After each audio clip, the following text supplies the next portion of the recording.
18-year-old Nikki Castoris was driving her dad's Porsche 911 on Halloween in 2006. She was driving reckless and fast, going over 100 miles per hour. She then tried to switch lanes at this speed and suddenly clipped another car and lost control. She then flew over the middle of the highway onto traffic lanes and into a concrete toll booth. When the police arrived, they walked into a complete nightmare. They arrived minutes later and found Nikki's body still strapped to the driver's seat, but her head, however, was no longer attached to it. Nikki's head was completely severed in half, and it wasn't a head anymore. The wreckage and the scene were so brutal that the coroner wouldn't let her parents identify her body. Unfortunately, her parents were not spared from seeing the gruesome scene. Photographs of Nikki's body somehow found their way onto the internet and spread quickly. Nikki's parents received countless emails of the photographs, and there was no escaping the trauma. This case should be an eye-opener to everyone not to drive reckless, because this can happen to any of us. An urban legend that's known throughout Mexico and also the United States. The woman that danced with the devil. Like many other urban legends, there's different takes on the story, like, depending on the region. So the first one I'm gonna talk about took place in Tijuana. And it was about a girl who was rebellious. She liked to sneak out a lot to local discos and clubs and stuff like that. There was this one time where she was partying 2 days in a row, like straight. I guess on that night, she was already feeling tired. She just wanted to go home and rest. But then her friends convinced her to go to another nightclub the following night. She was like, you know what? Okay, whatever, I'll go. And then the next day comes, her mom's telling her not to go because it's basically Holy Week that week, and she wants them to go to church. She doesn't listen. She ends up sneaking out, and she goes to a nightclub called the Aloha nightclub. As the night was going, she kind of felt bad for sneaking out, and then she told herself, I'm gonna just take one more shot and then I'm out of here. And then that's when the guy comes, I guess, swoops her off her feet type shit. They go dance, and they're dancing for a long ass time to the point where she doesn't remember how much they danced for, like how many songs passed already. They're just dancing the night away. All eyes are on them dancing. The girl notices. She's like looking around and stuff, like, why are they looking at us like that? She ends up looking down. The guy had hooves for feet, and then looks at the guy's face. It's all distorted and devilish looking and stuff. She ends up passing out. The only thing she remembers is waking up to the paramedics, and like the place is on fire. Witnesses say that after she fainted, the devil was laughing and ran to like one of the back rooms and like later disappeared and the place went on fire. And now the second story. This one takes place in Stockton, California. A club called the Flamingo Club. What does human taste like? I would say it has the sweetness of horse. Horse is a very sweet meat, but also some of the qualities of pork meat. And I would say that depends on the person. A very extremely lean person will taste less good than a person with a little body fat.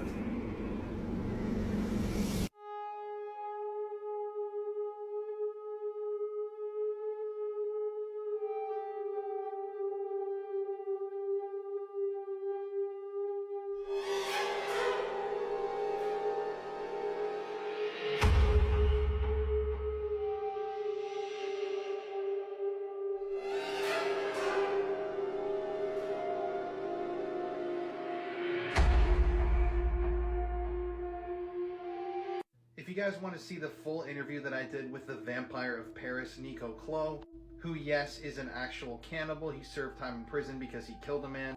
It's an incredibly interesting interview, and it's frankly some really disturbing stuff. We go over some really graphic details about cannibalism, true crime, and so much more. The link to the video is going to be in my bio. We had to fly all the way to France to film this video, so if you guys could go watch it, share a link to the video, and help support me on other apps since TikTok is going to be going away soon, that would be incredibly appreciated, and the link is in my bio. Something absolutely horrific happened this Halloween. At around 11:15 p.m. on Thursday the 31st of October, a terrified call came into police. On the other end of the line, officers could hear a child's voice. She told authorities that her dad had been shot and killed at their home in Houston. Obviously, emergency services rushed to the scene and found the victim lying in a pool of blood on his garage floor. He had multiple gunshot wounds and was pronounced dead at the scene. The two children were inside of the house, and obviously, although they were completely traumatized, they were thankfully unharmed. There was actually a third child who usually did live in that house, but this child was thankfully staying with a relative on that night. Now, there was no murderer anywhere to be seen and no clues left as to who could have committed this crime. Police knew that if they were to try and hunt down this killer, they needed to ask local neighbours whether they had any Ring doorbell footage. Luckily, some neighbours had captured some disturbing images. One appeared to have captured a figure walking in the area in a Michael Myers Halloween mask around the time of the murder. So who could have committed this horrific crime and why? A homicide investigation is currently underway, but police had some interesting information about another family member. The mother of the children, who was separated from the dad, who is the victim in this case, was also murdered back in August. They believe it's possible that these two killings are linked. The children are now in the custody of their nan, but it's absolutely horrific that these 3 kids have been left without a dad or a mum. This man was shot and killed by his dog. Joseph Smith was a 30-year-old hunter known for his love of the outdoors. Early one January morning in 2023, he set out on what was supposed to be an ordinary hunting trip. Joseph and his trusted dog rode together in his pickup truck, and in the back seat, his hunting rifle sat loaded and ready. An oversight that would soon turn this peaceful morning into a nightmare. His dog, playful and restless, moved among the gear, and then, in a split second, tragedy struck. The dog's paw landed on the trigger. A deafening sound echoed through the truck as the rifle fired, sending a fatal shot into Joseph's back. The truck rolled to a stop, and the scene inside was a picture of absolute horror. Emergency responders arrived quickly, but it was too late. Joseph Smith, a young man with so much life ahead of him, was gone. This wasn't just a freak accident, it was a chilling reminder of how a single moment of carelessness with firearms can lead to an unimaginable loss. A loaded rifle, unsecured in the back seat, had turned a man's best friend into a killer. The dog, oblivious to what had happened, remained by his owner's side, loyal as ever. But the scars left by this tragic mistake will haunt everyone who knew Joseph. What should have been another day in the great outdoors became a chilling warning. Firearms demand respect, and one moment of inattention can shatter lives forever. If you guys want to see more animations like this, then go subscribe to my YouTube channel, SK22 Animations. Go over and hit that subscribe button just in case TikTok gets banned. Remember an Area 51 call that someone called to a radio show? I think I know what you're going to talk about. I think I've seen this. I remember when I first watched it, I was scared for a while. I was let go on a medical discharge about a week ago. So give us something quick. What we're thinking of as aliens are, they're extra-dimensional beings that an earlier precursor of the space program made contact with. They are not what they claim to be. The disasters that are coming, the government knows about them. There's a lot of safe areas in this world that they could begin moving the population to now. But they're not doing anything. They are not. They want the major population centers wiped out so that the few that are left will be more easily controllable. I started getting... People are saying it's a hoax. I feel like that's, I mean, why would he be crying? You know, why? Like, yeah, it sounds too... And if he's an actor, then he's a great ass actor, but Yeah. it sounds too real, bro. What got to me was the whole, him talking about disasters. It's kind of what's going on right now. Or that's been going on for a while, yeah. Either 2008, 2010, those were the years where a lot of UFO sightings were happening, bro. There was one that happened in Jerusalem. I don't know if you remember back then. Another video from a different angle appears to show likely the same thing. It literally hovered down. So they want to ban TikTok for national security concern, but they don't want to ban Meta. Now, correct me if I'm wrong, but doesn't Meta listen to you?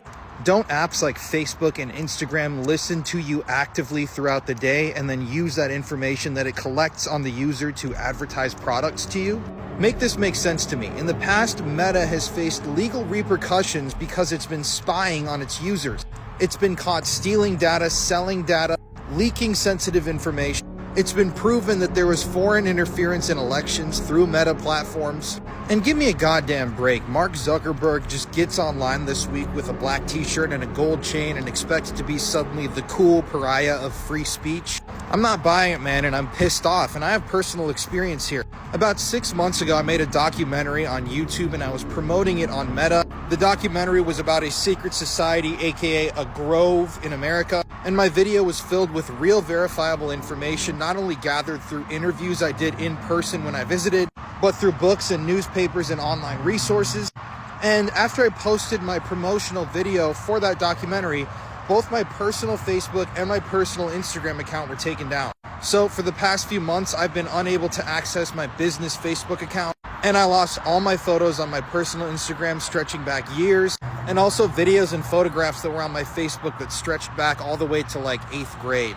There were short home movies that I created when I was in middle school that I only posted on Facebook that are gone forever. I lost a ton of photographs from my childhood that I thought would always be there. So yeah, when Mark Zuckerberg comes out and says, oh, I'm going to be about free speech now, it's total bullshit.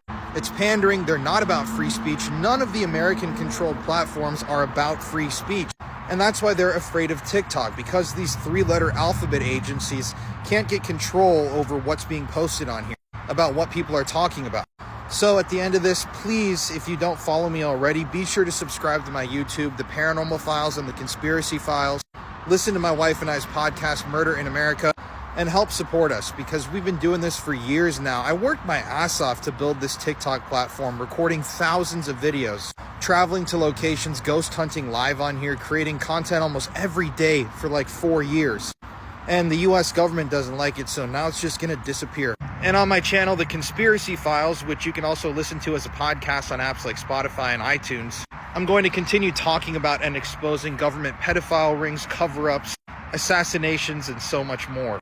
Because knowledge is power. People really don't understand that nowadays. Knowledge of true fact, even if it's been covered up or hidden, that is power, my friends. And that's why the government wants to ban TikTok. Power. They're losing it.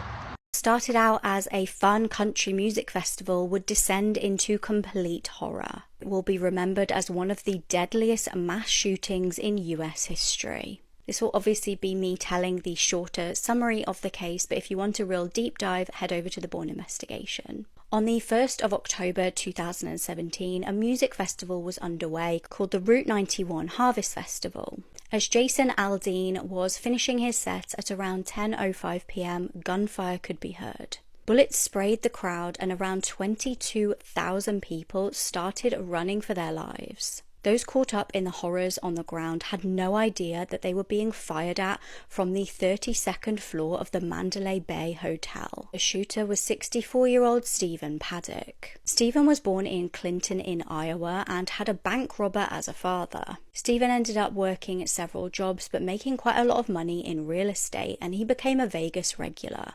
He was reportedly living with his girlfriend Marilu Danley, and he'd been married and divorced twice before. His girlfriend was a hostess at a casino, and she and Stephen actually stayed at the Mandalay Bay Hotel shortly before the tragedy. She told police how he seemed to be kind of acting odd and scoping the place out from different angles from different windows, but she hadn't thought much of it at the time. Now, his girlfriend was actually away in the Philippines at the time of the attacks, and Stephen had reportedly sent her quite a lot of money to go and buy a house over there. Some wonder whether he sent her over there to keep her away from him so she didn't spoil his plans. On the 25th of September, he checked into his suite at the Mandalay Bay Hotel. Over the next few days, he managed to bring over 10 suitcases into his suite via bellboys in the hotel. Housekeepers visited his suite numerous times and noticed nothing amiss. Stephen actually, it would transpire later on, had a number of disturbing Google searches. He'd looked up weapons and ballistic charts,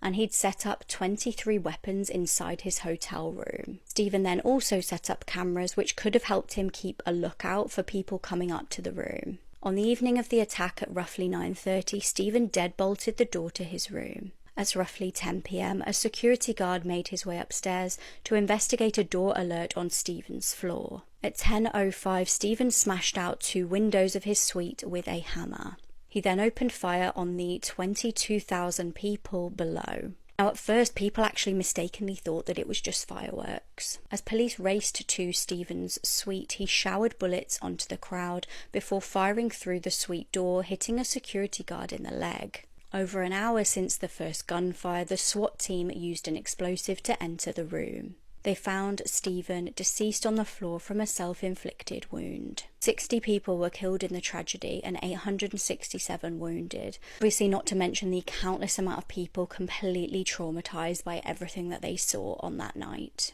No motive has ever been determined. Following the tragedy, bump stocks were actually banned, but then the Supreme Court overruled the ban. So just to be clear, they want to ban an app, which is basically just people sharing videos, but they're happy to overrule a ban on a device that would convert a semi-automatic rifle into a machine gun. Like I said, if you are a US viewer and potentially not going to be able to see my content anymore, you can find me on the Bourne Investigation.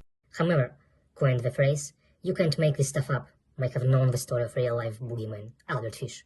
A slight, elderly man with grey hair, no one suspected the kindly single father of being sadistic child murderer and cannibal. An MMA fighter stabbed a man to death in a hotel room. Andrew Osborne is a former MMA fighter. He's from Philadelphia and his professional career included 3 professional fights. He has 1 win and 2 losses. On the 23rd of September 2022, he was in a hotel room with another man. This was 47-year-old Brian Wilkinson from Egg Harbor Township. The pair were at the Ocean Casino Resort in Atlantic City. Now, although it's not known what the motive was for this attack, Andrew has admitted to stabbing the man to death before fleeing with his wife. The pair had made their way back to Philadelphia. Thankfully, police did manage to track Andrew down and then remand him in custody. Andrew, who is now 35 years old, has pleaded guilty to first-degree aggravated manslaughter. He is due to be sentenced for the killing in August this year. This is the most disturbing and unsettling thing you will ever watch. This is called The Strange Thing About the Johnsons, and it's the most disturbing short film ever. It's written and directed by Ari Aster, who did Hereditary and Midsommar, and we all know how scary and messed up those movies are. The film follows the Johnson family, who is just a normal suburban family, but as the film goes on, a shocking secret is revealed, and this secret will make you sick to your stomach. I'm not going to spoil anything, but I remember my first time watching this, and I couldn't stop saying, what the hell is going on? This film just has such an unsettling vibe to it, and it'll make you feel so uneasy. You can watch the whole film on YouTube right now, and it's only around 29 minutes. But don't let the short time fool you, this film is absolutely disturbing. After you watch The Strange Thing About the Johnsons, come back to this video and let me know your thoughts on it. This is completely disturbing and messed up, and not everyone can finish it. And you will find out extremely quickly when you start watching it. And a word of advice, whatever you do, never watch this with your parents.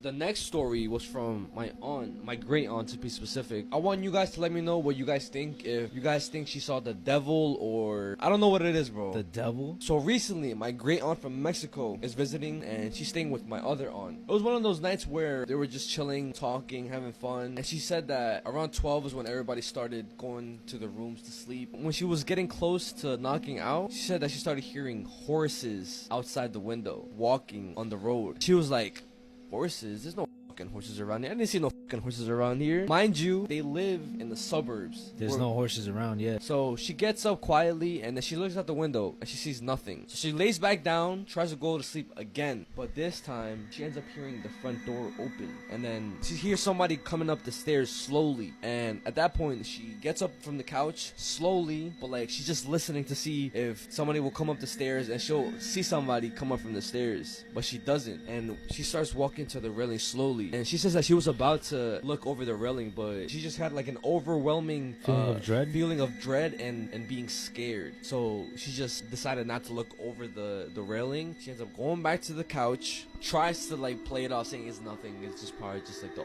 house is old. And then she hears it again, same thing, walking up the stairs. And this man murdered his wife and 3 children before turning the gun on himself. He survived his attempt to take his own life, and this is the mugshot that came out of this. Meet Charles Robert Gillard Sr.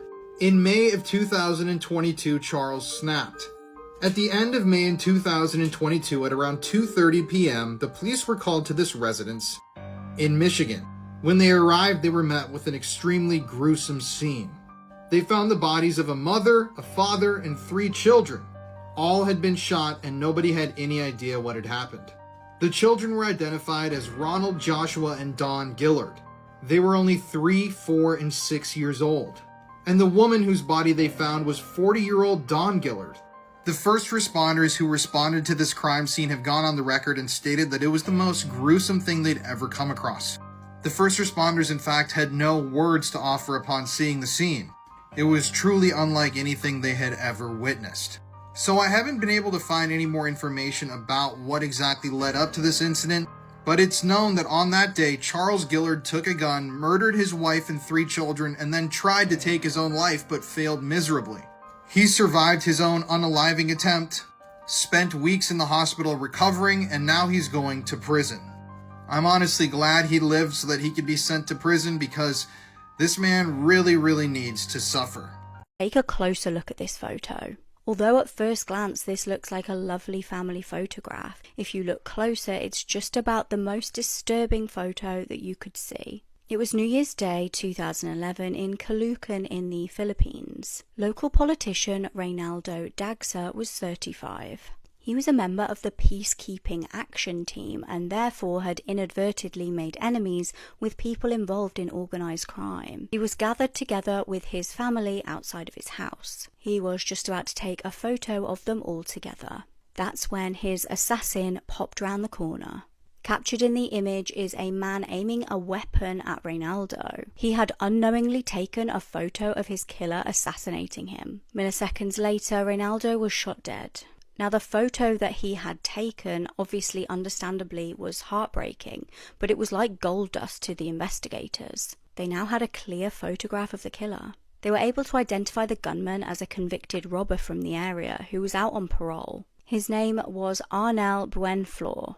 It's believed that he took a disliking to Reynaldo due to the fact that he'd helped to get him arrested. Following the assassination, he was arrested once more. His accomplices were also arrested shortly after. Disturbing videos that I've seen in a long time. Wait, there's a video to this? Multiple videos to this, bro. Just so you guys can see how everything is and just get a grasp of what I'm gonna get into. Along with this, cooperate with this. We'll be as nice as we can to you within the limits of keeping you prisoners. If you don't go along with this, they'll probably take you into bed, tie you down, rape you. The woman in that video, her name is Kathleen Allen, one of many victims of the dual serial killers Leonard Lake and Charles Ng. Very infamous serial killers in California. They had this obsession with having...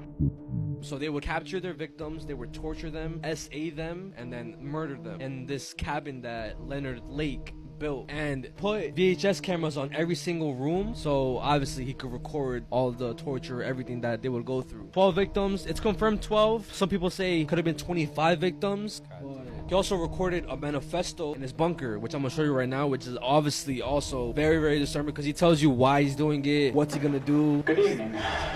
It's a Sunday in October. That's Lake? Yep. This tape, what you're hearing now, is going to be the lead-in, the imprisonment of a young lady who probably at this moment is unknown to me. What I want is an off-the-shelf sex partner. I want to be able to use the woman, and when I'm tired or satiated. This is the bear video, one of the worst animal attacks caught on camera, explained. The local forest department of this village organized this bear hunt because of the bear attacks against humans in the area. The man in the video was tracking the bear for a while and even set up a trap, but he was ambushed and mauled. The victim's piercing screams alerted his colleagues, who would rush to the scene, and one of the victim's fellow hunters filmed the gruesome encounter.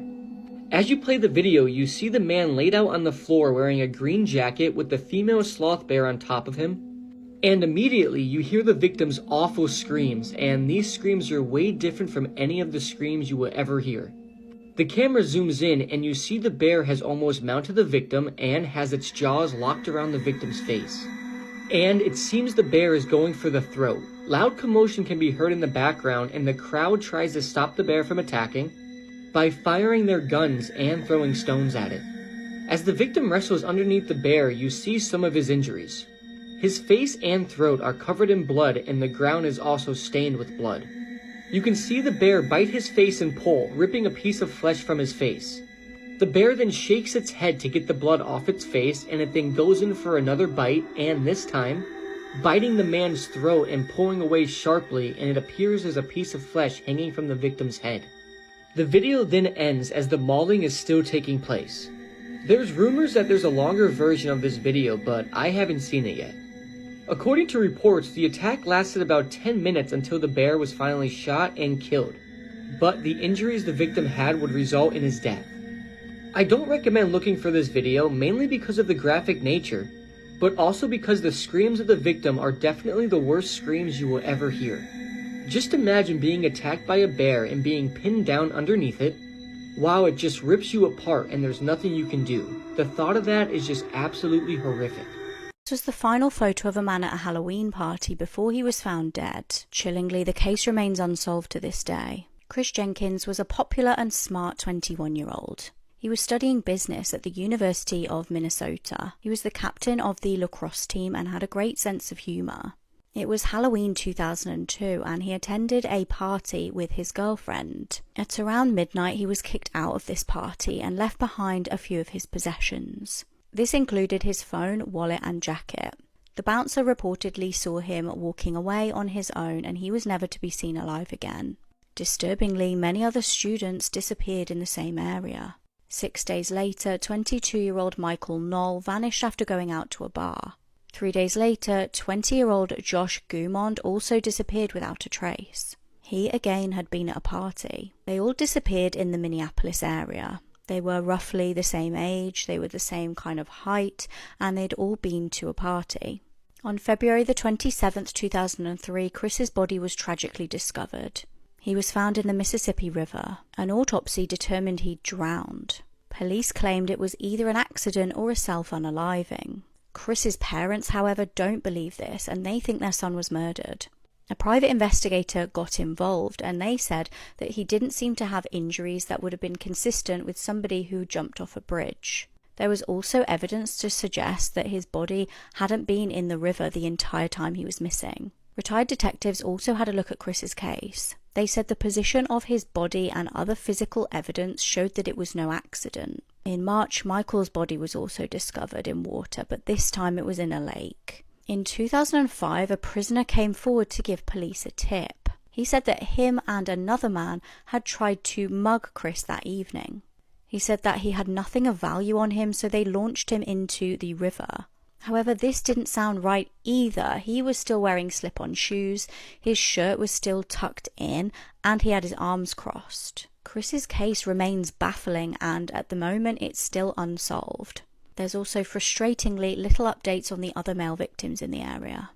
However, coined the phrase, "You can't make this stuff up," might have known the story of real-life boogeyman, Albert Fish.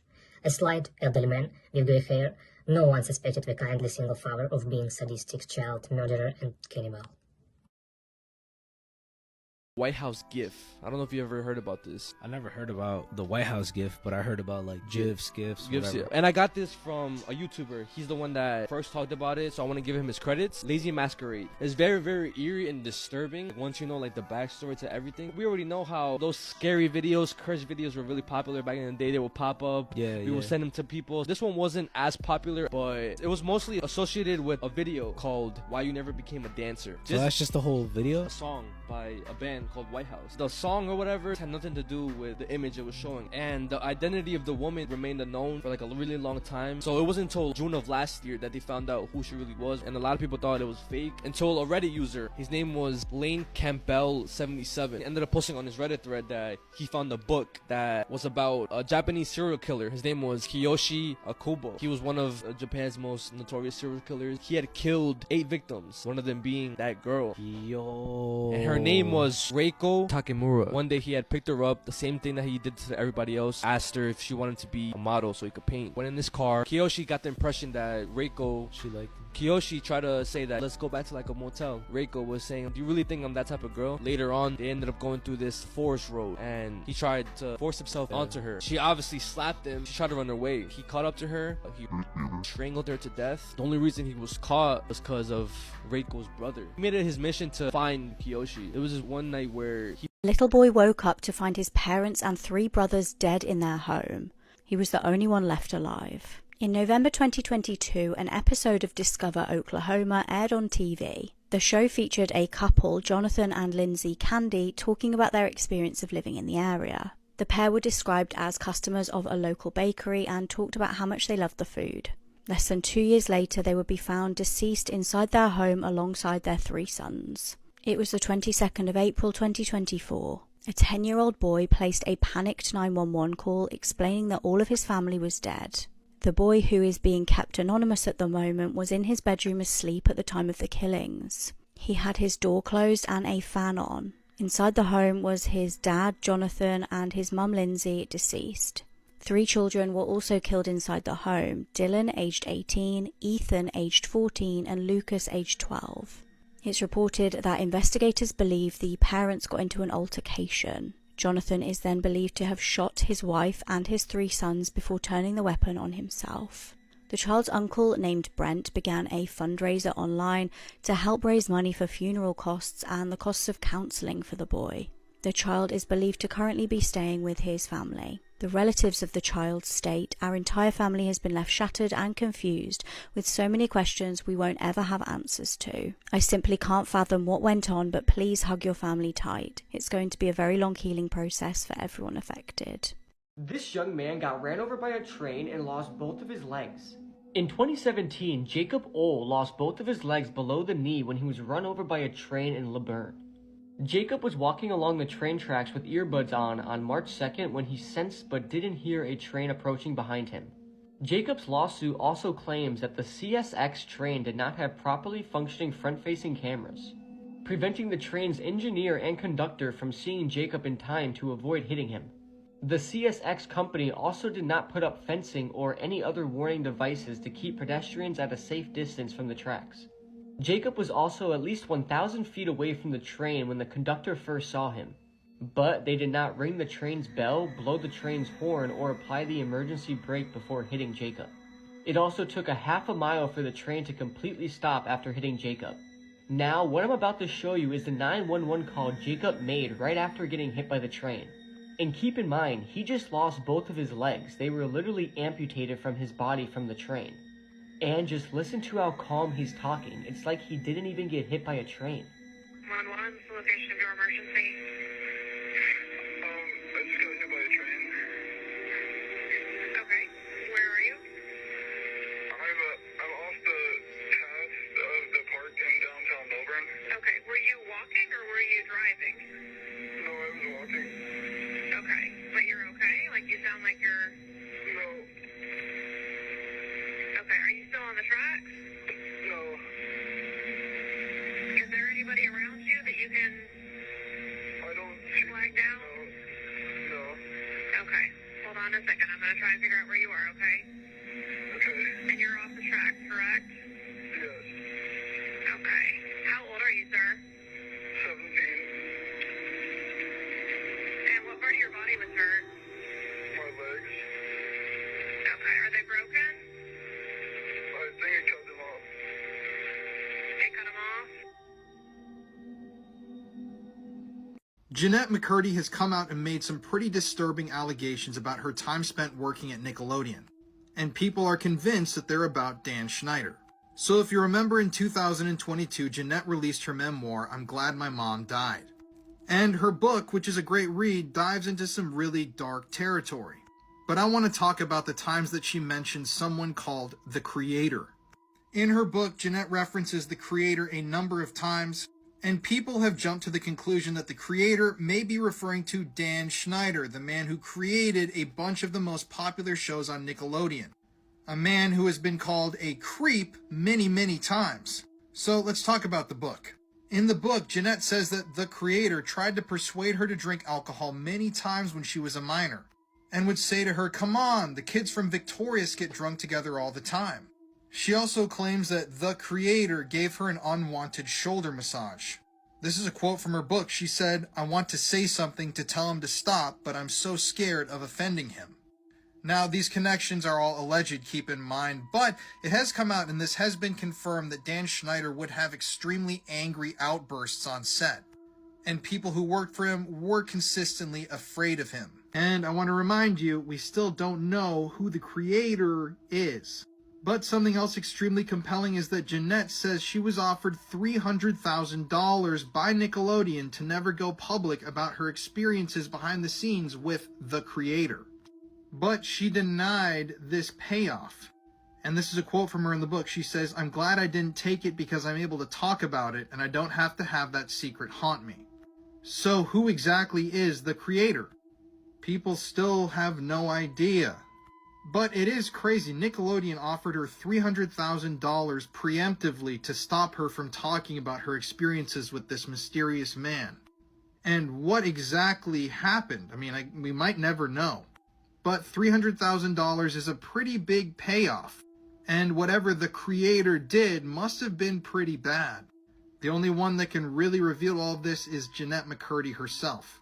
Very gruesome video game. A game? It could have potentially caused a murder or inspired a murder. Manhunt. I don't know if you ever seen or played the game and shit. It was a PlayStation 2 game that released in 2003. I've never heard or played it Never before. heard of Manhunt? Nah. The whole concept of this game is that you're basically a convict. You're on death row, getting the death penalty and shit. But it doesn't work. You wake up and some guy had put an earpiece in your ear and he's telling you what to do. He's like, "Yo, I got you with freedom, but you have to do everything I tell you." Okay. There's gonna be cameras everywhere you go, and you're basically gonna be making movies for me. So the whole video game is just you going around brutally criminals and stuff, right? But some of the scenes are so gory and shit that for its time, like I said, it's just disturbing. Yeah. This video game was also banned in Italy, Australia, Ireland, and different parts of the world because of how gory it was. Yeah, and how violent, and people believe that it would inspire people to start performing those like violent acts. Funny thing is too, I remember me and my brother playing this game. For real? Yes. God.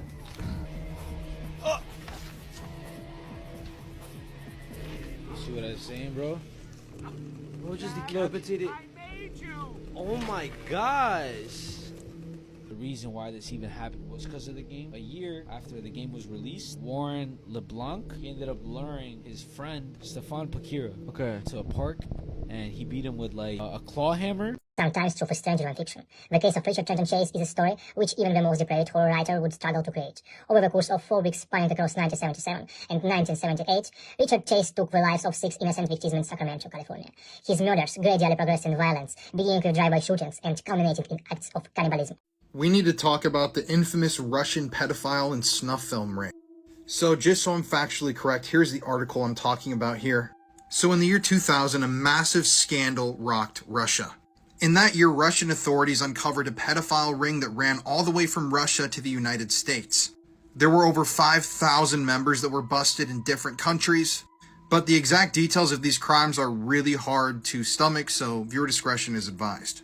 Obviously, the police and authorities had to watch some of this content that was uncovered, and what they saw was absolutely disturbing. They saw hundreds of different children being abused by groups of men.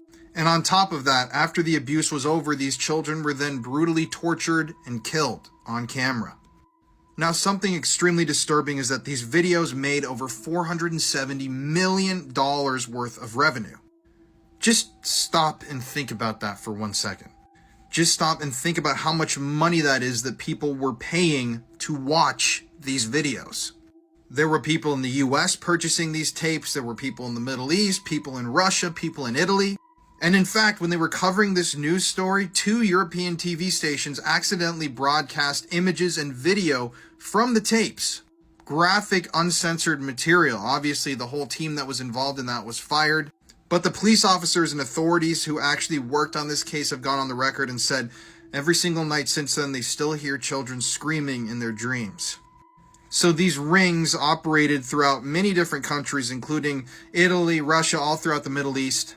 And what the authorities think they were doing was snatching children out of orphanages and even at times targeting kids when they walked away from their parents at the circus. Now, thankfully, hundreds of people were arrested after this was uncovered and justice was dealt. And thankfully, Russia's prison system is pretty brutal, so I'm sure that the men who were put in there for these crimes got the justice that they deserved.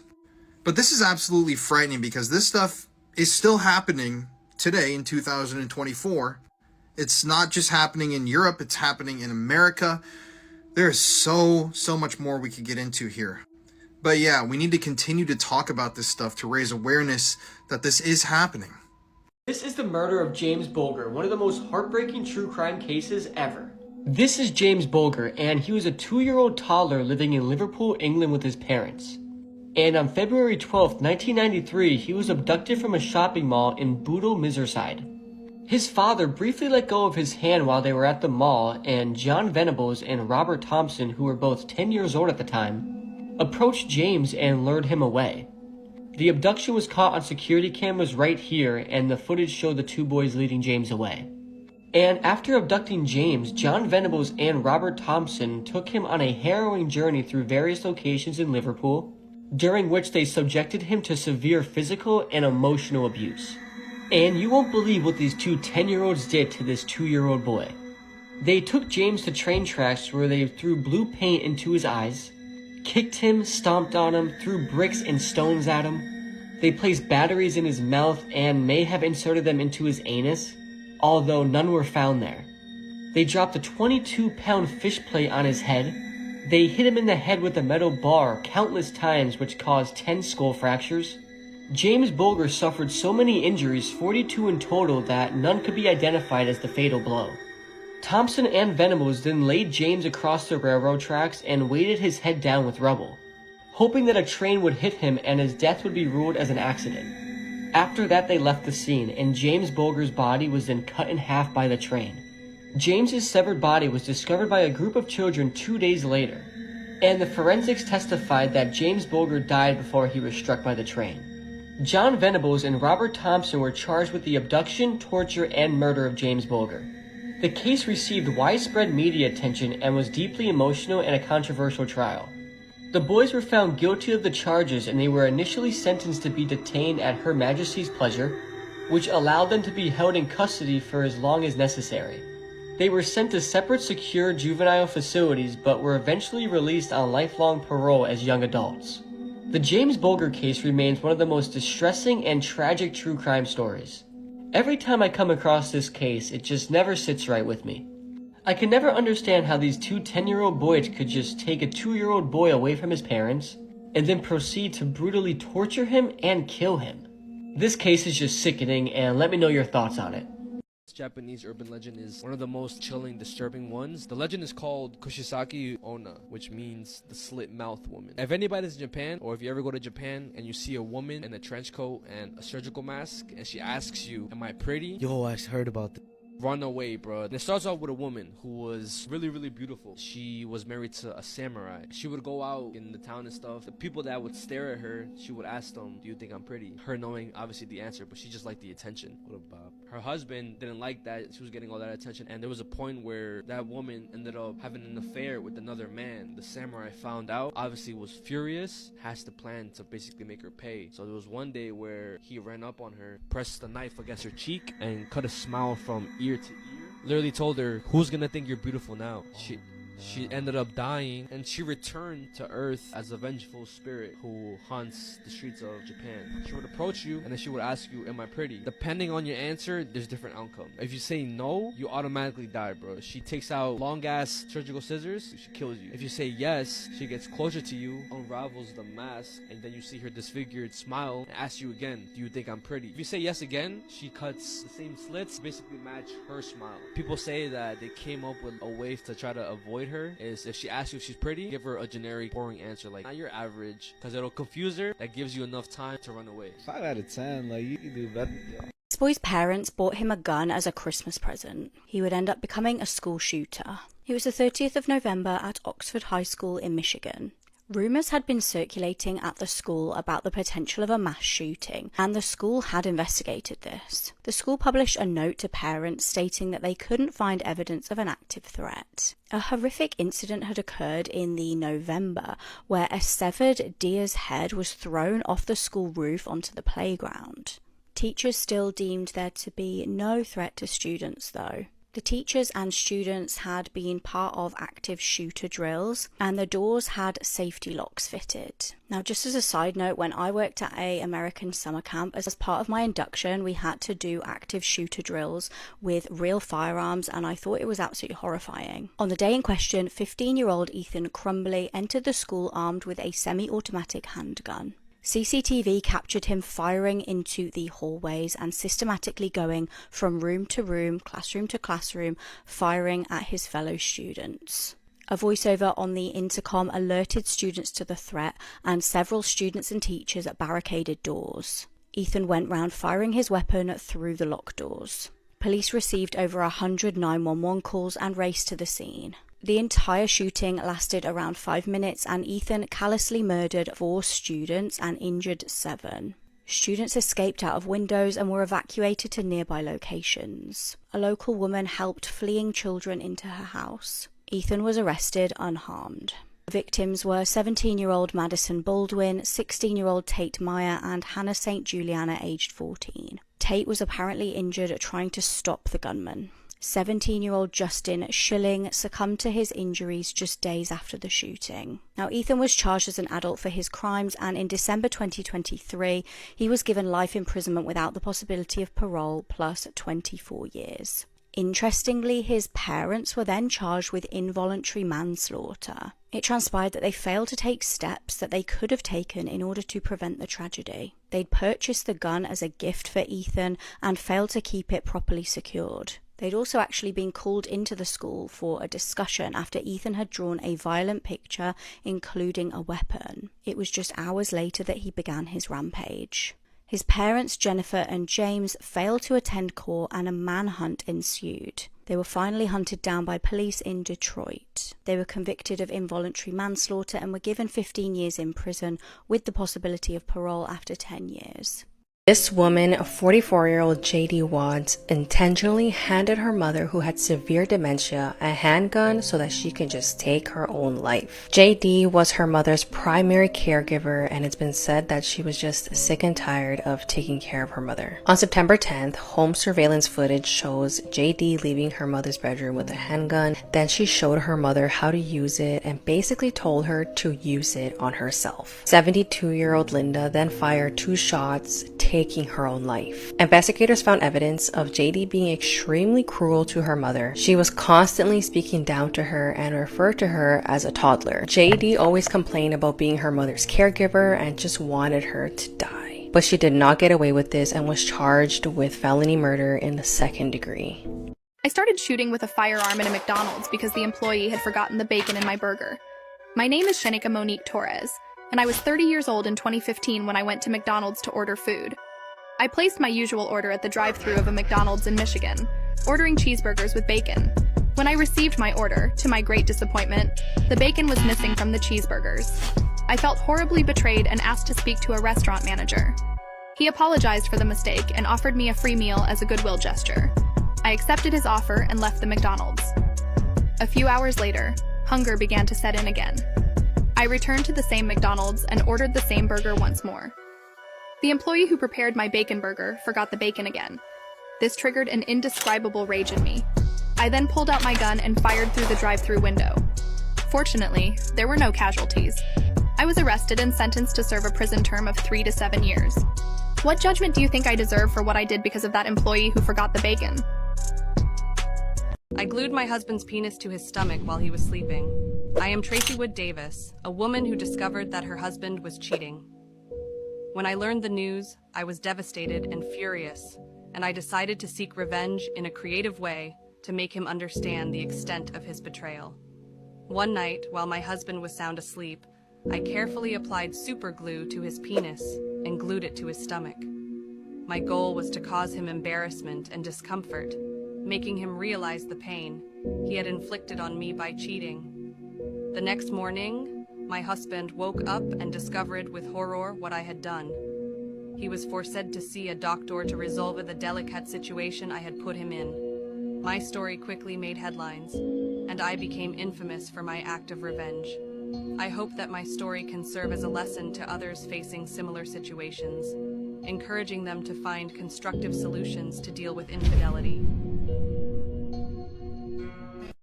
So I put detergent in my water every single day, and let me tell you what. Why are there so many people on this app eating laundry detergent? I've seen a lot of bad medical advice on here, but eating laundry detergent straight out of the box for medical purposes seems to be the worst.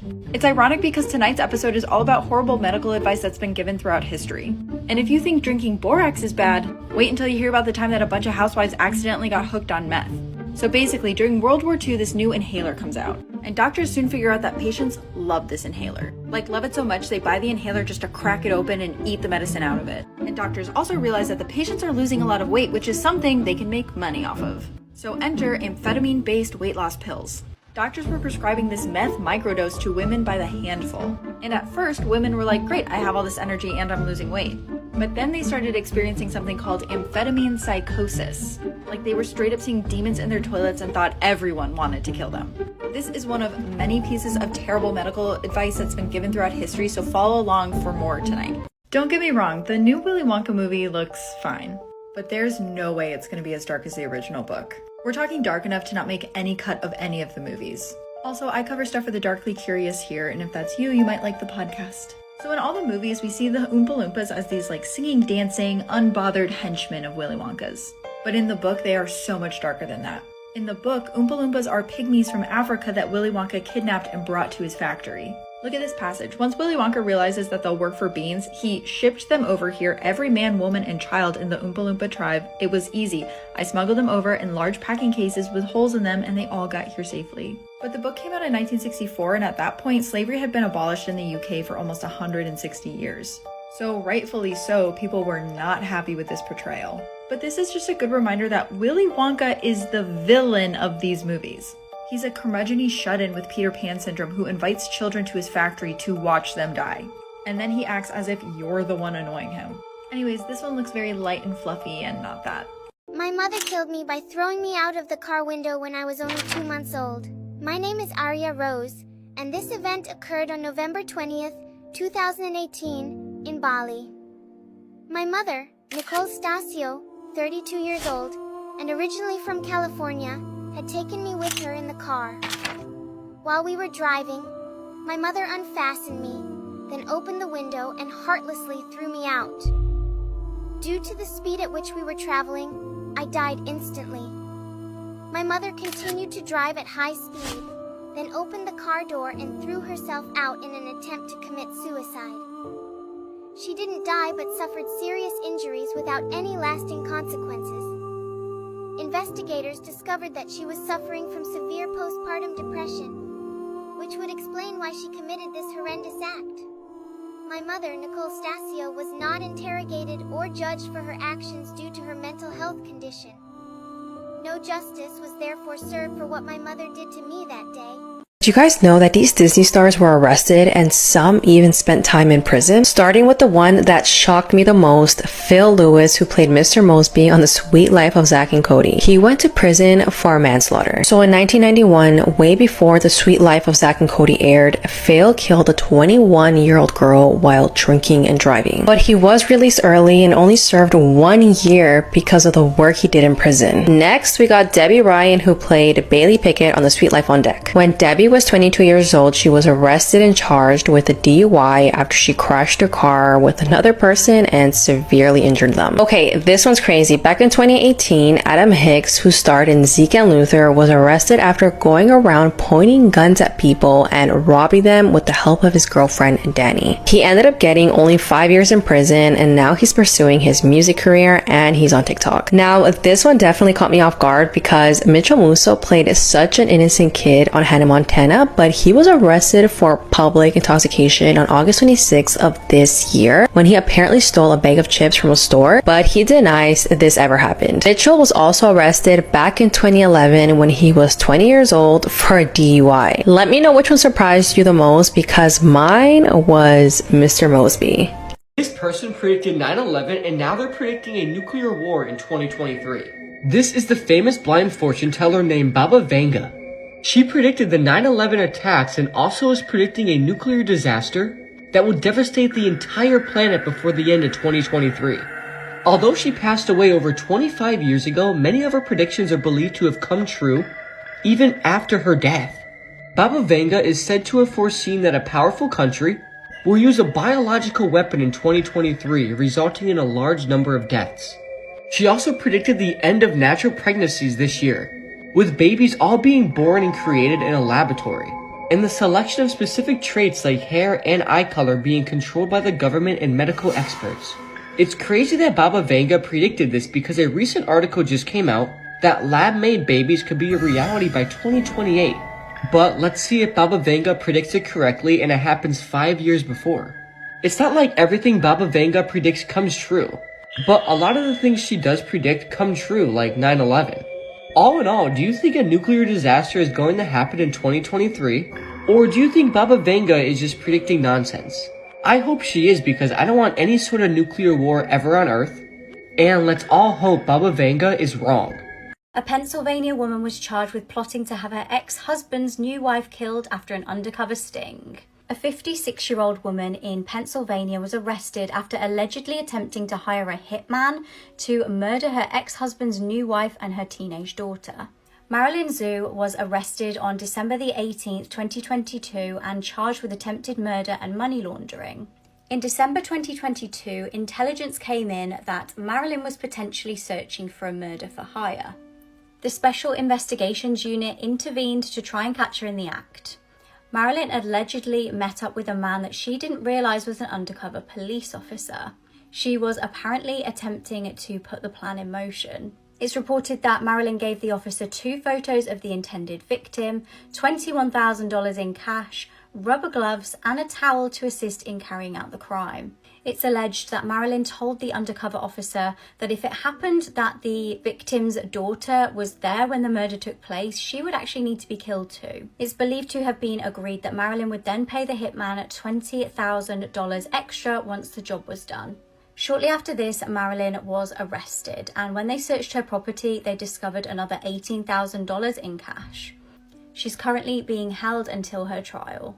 This is insane. This pilot was sucked out of a plane during a flight from England to Spain. This happened on June 10th, 1990 on a British Airways flight when 27 minutes into the flight, 2 of the cockpit windows came off, which caused the pilot Timothy Lancaster to be sucked out. But you would think that someone wouldn't survive this. Well, Timothy did. Since the plane was going at such a high speed, his entire body got trapped against the outside of the plane window, but his legs were still in the plane. That's when one of the flight attendants quickly grabbed Timothy's legs and held on the entire time while the co-pilot controlled the plane and tried to land right away. So imagine everyone on that flight was freaking out while Timothy was trapped against the plane for a remainder of 20 minutes at nearly 650 kilometers per hour. And by the way, if Timothy was let go, his body would have landed on the side of the wing and made its way into the engine, which would have caused the plane to crash. Fortunately, the co-pilot was able to safely land the plane, and when an investigation was done, it was discovered that the maintenance crew had replaced the window panels with incorrect bolts, which caused the windows to be blown out. Timothy explains that he was in and out of consciousness but barely remembers anything, which thank God. And get this, Timothy was back to work only 5 months later. Personally, I would never step into a plane again, let alone fly it. This is some dark stuff going on around the world that the public definitely doesn't know about. Up first, humanity has wiped out 60% of the animal population since 1970. Just think about that for a second. 60% of all animal population has been wiped out. This is absolutely crazy, and we use all of these resources for food and clothes and just stuff like that. But when you hear that we killed 60% of the animal population, it kind of makes you think, right? Next up, we all know the mega city that Saudi Arabia is building called Neom. But did you know Saudi Arabia is sentencing people to death who refuse to move out of their homes so they could actually build the mega city Neom? And their relatives are being sentenced to multiple decades of prison time just for protesting and posting their support to the cause on social media. This is absolutely sickening, and I can't believe nobody is talking about this. This next one is going to keep us all up at night. But bacterial resistance to antibiotics is at an alarming level. There has already been instances of pan-antibiotic resistant strains of bacteria. This can throw us back to the pre-antibiotic era, which will effectively mean if you catch an infection, you will die, just like in the 1400s. Finally, women are going missing from Indian reservations across some of the United States. Many are young women and are probably being used for sex trafficking. I wonder why they're taking Indian women from Indian reservations. And I wonder why sick stuff happens like this on Earth every single day. This woman escaped her kidnapper after being held captive for a year. The woman, whose identity is not revealed for her own safety, met James Perillo Jr. at a petrol station in New Mexico in February last year. 57-year-old James told her his name was Brett Parker. He asked if she would give him a lift to Arizona, and she quite liked him, so she said yes. The pair actually got into a consensual relationship, and things were going fine for a while until he began assaulting her. He started isolating her from family and friends and confiscated her phone and debit cards, leaving her powerless. He then spent the next year holding her captive against her will. He was actually travelling around the country with her, and prior to her escape, James had driven them to a petrol station in New Jersey. She noticed that the store had a deadbolt on the door from the inside, and it inspired her to escape. James had been continuously beating and choking her, and on the day in question, she was able to break free for a couple of seconds. It was cold out, but she sprinted back to the petrol station that they'd been at, with only a shirt and shorts on and no shoes.